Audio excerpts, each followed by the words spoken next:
Halo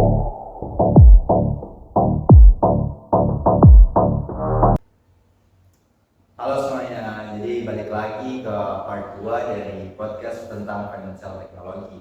Nah, kalau di sebelumnya di part 1 kemarin kita sudah bahas mengenai digital wealth management dan juga bagaimana teknologi mengubah dunia investasi. Di part 2 ini kita itu bakal ngobrolin salah satu inovasi paling keren di fintech yang namanya tuh robo advisory. Nah, mungkin kita langsung aja nih, banyak kan yang udah dengar istilah ini dari part 1 sebelumnya tapi belum ngerti betul. Jadi Kak Nabila, apa sih sebenarnya robo advisory itu? Oke, jadi robo advisor ini itu layanan investasi otomatis yang menggunakan algoritma untuk memberikan nasihat keuangan dan mengelola portofolio tanpa perlu campur tangan manusia secara langsung.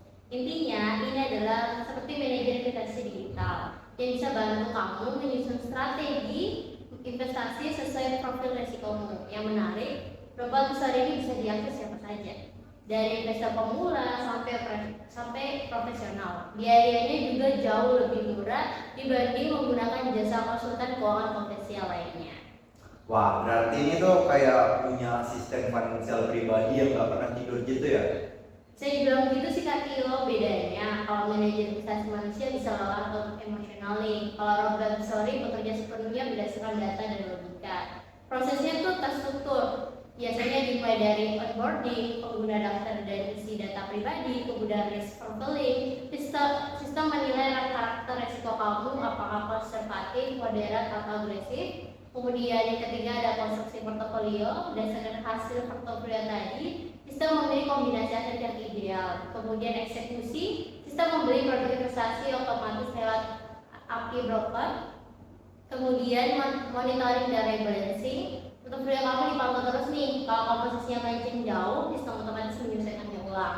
Dan yang terakhir nih, pelaporan. Kamu bisa melihat performa investasimu secara real time di dashboard smartphone-mu. Seperti itu. Oke. Jadi berarti ini sistemnya benar-benar kayak mesin yang ngatur semua ya. Tapi gimana sih, mungkin kita semua nih penasaran, gimana cara dia tuh tahu profil resiko dari seseorang? Nah, ini menarik banget nih. Robo advisor punya modul yang namanya risk profiling dan suitability test.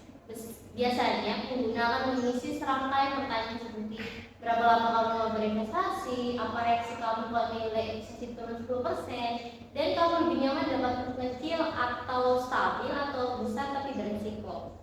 Jawaban itu akan dianalisis sistem untuk menentukan tipe investor kamu. Kalau hasilnya konservatif, sistem akan lebih banyak memilih instrumen rendah risiko seperti reksadana pasar uang. Kalau kamu agresif, sistem bisa menaruh porsi lebih besar ke saham.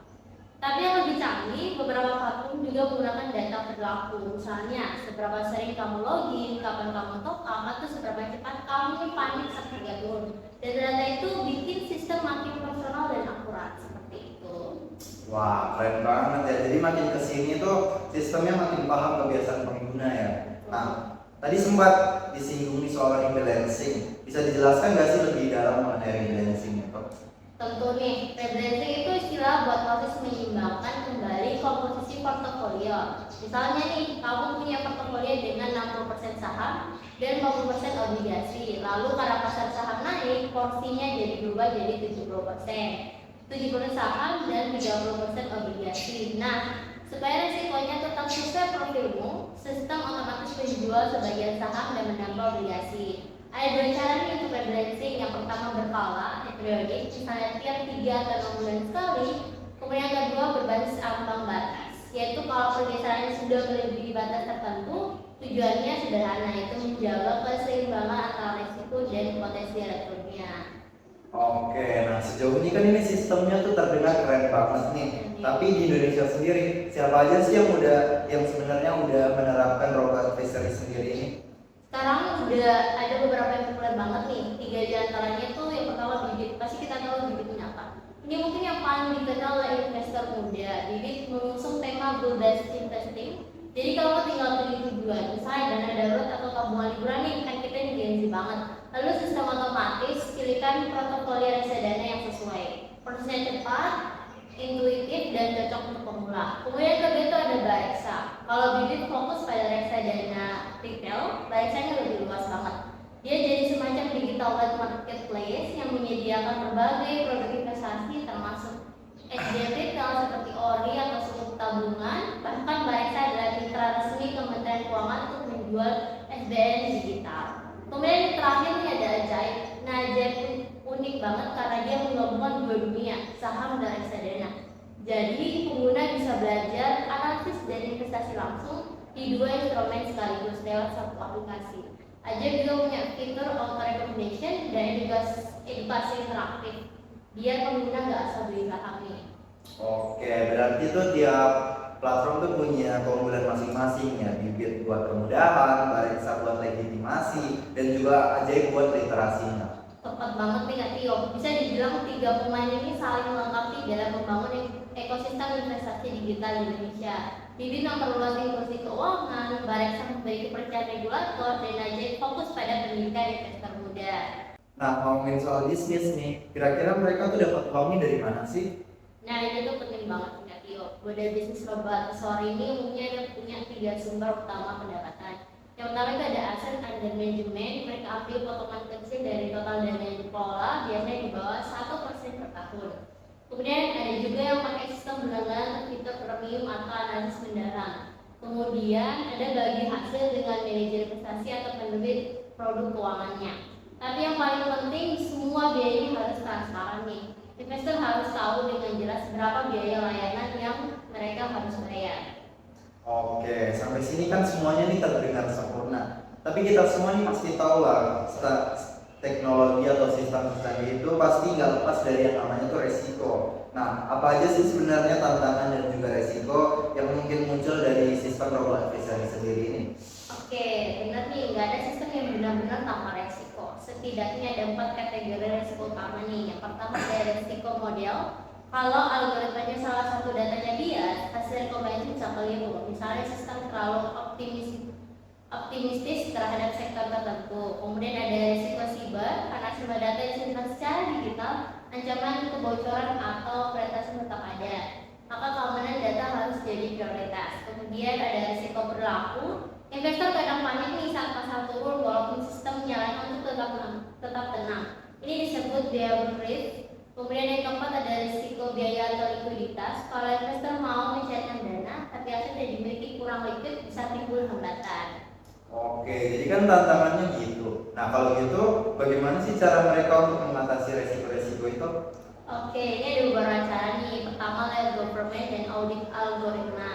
Artinya, setiap keputusan dibuat oleh sistem harus dijelaskan dan ditelusuri kembali. Kedua, mereka wajib menerapkan manajemen keamanan siber atau perlindungan privasi data. Dan ketiga, setiap platform diawasi langsung oleh OJK, termasuk proses uji coba di regulator sandbox sebelum diluncurkan ke publik. Selain itu, beberapa platform juga mulai mengintegrasi preferensi ESG-nya dalam portofolionya. Jadi bukan cuma cari untung nih, tapi juga investasi yang berkelanjutan dan beretis. Oke, menarik banget nih. Jadi bukan cuma canggih ya, tapi juga punya tanggung jawab sosial yang besar. Betul banget, karena investasi digital bukan hanya tentang cuan, tapi juga tentang membangun ekosistem keuangan yang sehat dan berkelanjutan. Dan Indonesia, menurut saya berada di jalur yang tepat. Regulasi kita cukup adaptif, startupnya kreatif, dan masyarakat mulai melek nih sama investasi. Kalau tren ini terus berkembang, bukan nggak mungkin kita akan punya ekosistem open investment seperti open banking di Eropa, di mana semua platform bisa terhubung dan data investasi bisa berpindah antar aplikasi secara aman. Keren banget. Berarti masa depan investasi Indonesia ini kayaknya bisa bakal cerah ya di masa depan. Iya, asal tetap dijaga keseimbangannya antara inovasi dan perlindungan konsumen. Teknologi harus membantu manusia, bukan menggantikannya. Dan edukasi keuangan harus tetap berjalan nih, supaya pengguna mengerti apa yang mereka lakukan. Oke, nah jadi pembahasan kita kali ini tuh kayak keren banget ya. Dari definisi, cara kerja, resiko, sampai contoh nyata, semua itu tuh udah dibahas tuntas mengenai robo advisory ini. Nah mungkin itu aja buat part 2 kali ini. Nah di part 3 selanjutnya kita tuh bakal masih lanjutin pembahasan mengenai financial technology.